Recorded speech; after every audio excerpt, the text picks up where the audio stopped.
If you want to understand why men, on average, make more money than women, you have to stop listening to slogans and start looking at incentives, trade-offs, risk, and actual human behavior. Because the way this topic is usually presented, it's incredibly dishonest. You're told there's this giant, simple injustice where women are just being systematically paid less for doing the same exact work as men, and that's supposedly the explanation for the earnings gap.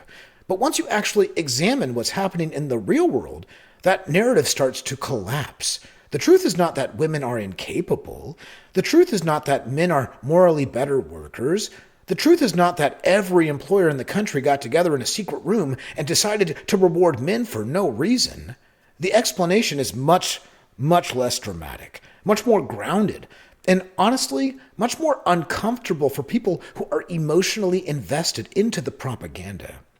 The labor market does not just pay for work. It pays for a package, and that package includes risk, discomfort, physical strain, schedule sacrifice, danger, unpleasantness, availability, specialization, mobility, and the willingness to take on costs that many people simply do not want. And when you actually look at those trade-offs, men and women, on average, do not make the same choices. That's where a lot of the gap comes from. Not oppression, not some cartoon villain explanation, just different behavior under different incentives. So the first part of this, we're going to look at the big lie. People pretend all jobs are the same. One of the biggest tricks in these conversations is that people talk about jobs as if every job is basically a paycheck with a different outfit. Well, that's nonsense. A job is not just money. A job is a bundle of trade-offs. When someone chooses a career, they are not only choosing income, they are also choosing how dangerous it is, how physically exhausting it is, how dirty or unpleasant it is, how much travel it requires, how much schedule flexibility allows, how much stress it creates, how much family disruption it causes, how much overtime it demands, how likely it is to wreck your body over time. That matters because a lot of the highest paying jobs are not quote unquote better jobs. They are often worse jobs in important ways. They pay more because fewer people want to do them. That's how markets work. If a job is physically brutal, socially isolating, high stress, dangerous, inflexible, or unpleasant, employers often have to pay more to get people to take it. That extra money is not magic, it is compensation for burden. And men are much more likely, on average, to accept those burdens. That is one of the core truths people try very hard not to say out loud. The second part of this is men disproportionately take the uglier deals. A huge number of jobs that keep civilization functioning are jobs many people would never want. And men dominate those jobs. Think about roofing, welding, logging, electrical line work, heavy construction, mining, oil fields, industrial maintenance, trucking, utility repair, waste management, commercial fishing, rig work, road paving, concrete work, overnight freight, steelwork, and the list goes on. These are not glamorous jobs. They are not lean-in conference panel jobs. These are not HR-approved TED Talk jobs. These are body-taxing, often dangerous, often miserable jobs that frequently involve weather, injury risk, exhaustion, isolation, and long-term wear and tear. And yet, these jobs often pay well. Why? Because compensation rises when the work is harder to staff, harder to tolerate, and harder to sustain. That's not sexism, that's labor economics. And here's where the conversation gets even more revealing. Men don't just dominate these jobs a little bit, they dominate them massively. And when you look at workplace fatalities, the pattern becomes impossible to ignore. Men make up the overwhelming majority of workplace deaths every single year. That is not because men are being victimized by the labor market. It is because men are more likely to be in the sectors where pay is often tied to physical danger, hazard exposure, and or extreme working conditions. So, if one group is taking on more of the jobs that are physically dangerous and more punishing, more likely to injure or kill you, and more disruptive to normal life, then yes, on average, that group is often going to make more money. That should not be controversial. That should be obvious. And yet, people keep pretending the only variable that matters is the paycheck. So let's look at part 3. Women are not doing it wrong. They are just optimizing differently. And this is the part where some people immediately get defensive. They assume that if you explain average differences, you must be attacking women.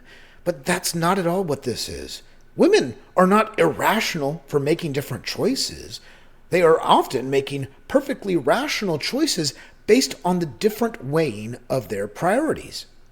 If someone values flexibility and safety and predictability and family compatibility and lower physical wear and lower relocation demands and less exposure to bodily risk, they are going to sort into different work than someone who is more willing to trade those things away for higher income. And on average, women are more likely to prioritize things like schedule stability, lower physical danger, less bodily wear and tear, less geographic disruption, stronger family compatibility, more predictable hours, and less exposure to violent or hazardous environments. This is not stupidity. This is not weakness. This is not failure. That is simply a different optimization strategy. And once you understand that, the whole conversation becomes much clearer. Because if two groups are not optimizing for the same exact job package, why would you expect them to end up with the same exact income outcomes? You wouldn't. Only ideologues expect identical outcomes from non-identical choices. So this takes us to the fourth part. The labor market pays a premium for things that people hate. And this is one of the most important parts of the entire conversation. The market often pays more, not because a job is morally superior, but because it has a quality that most people actually dislike. So the labor market frequently pays premiums for things like danger and overtime, inflexibility and isolation, night shifts, relocation and travel, bodily wear, high liability and high stress, uncomfortable environments, and disruption of home life. This means the market often rewards not just competence, but tolerance for hardship. And this is where a lot of elite media narratives become laughable, because many of the people screaming about pay inequity are not talking about sewer repair crews, linemen in storms, overnight industrial maintenance workers, or guys laying asphalt in August heat. They are usually talking about the top slice of comfortable office and prestige jobs, and that is a tiny and very distorted lens through which to view the entire labor market. If you want to understand why one group earns more on average, you have to look at the full labor market, not just the polished end of it. And once you do that, the picture changes dramatically. So this brings us to part 5, which is the physical reality still exists, no matter how much people hate that fact. So here's another truth that modern ideology constantly tries to blur. A lot of high-paying jobs are not just mentally demanding, they are physically demanding. And yes, on average, men and women differ physically. That should not be a scandalous sentence. That should just be normal reality. On average, men have greater upper body strength, greater grip strength, greater tool power output, and greater ability to sustain repetitive heavy labor under harsh conditions. That does not mean no woman can do these jobs. Of course some can. But labor markets are not built around exceptions. They are built around averages. And if one group is, on average, more physically suited for the kind of labor that is dirty and dangerous and heavy punishing and difficult to automate, then naturally you will see more of that group in those jobs. That is not prejudice. That is rational selection. And people need to stop pretending that noticing patterns in reality is somehow the same thing as disrespecting individuals. It's not. You can fully respect women and men while still acknowledging that men, on average, are more likely to self-select into physically punishing work. Both things can be true at the same time. We don't have to have this false dichotomy. And actually, they are true at the same time. Which brings us to part number 6, which is the wage gap is often really a choice gap, hours gap, and trade-off gap. And this is where the mainstream version of the conversation really starts to unravel. When people say women make less than men, they often present that statistic as if it proves unfair pay for equal work. But that's usually not what the statistic is measuring. A lot of the time, what they're actually comparing is all men's earnings versus all women's earnings. That is a totally different claim, because when you compare all men and all women without controlling for important variables, you are not measuring discrimination. You are measuring a giant pile of mixed factors all mashed together. And those factors include things like different occupations and different hours worked, different overtime levels, different schedule flexibility, different time out of the workforce, different willingness to relocate, different risk tolerance, different family burdens, different specialization choices, different preferences about lifestyle versus pay. That's not a small distinction. That is the entire argument. Because if one group works more overtime, takes more dangerous jobs, interrupts their career less, relocates more often, and accepts unpleasant work, then yes, that group is often going to earn more. Duh. And that outcome does not automatically imply injustice. It simply reflects different trade-offs. So this is what many ideological talking points are designed to hide and cover up. They take a complex behavioral pattern and try to compress it into one emotionally manipulative sentence. That's not analysis, that's dishonest activism. Which brings us to part 7. Career tracks are not built around biology-neutral lives. And this is especially important in white-collar work. A lot of people assume the only place these differences actually matter is in construction or manual labor, but that's not true at all. Even in office jobs, the highest-paying career tracks often reward a very specific kind of life structure. They reward people who can be highly available, geographically mobile, consistently uninterrupted, willing to work late, willing to travel, willing to take on stress-heavy promotions, and willing to prioritize work over life for long stretches. And that model tends to reward people who can behave like a highly stable, always-on labor unit for years on at a time.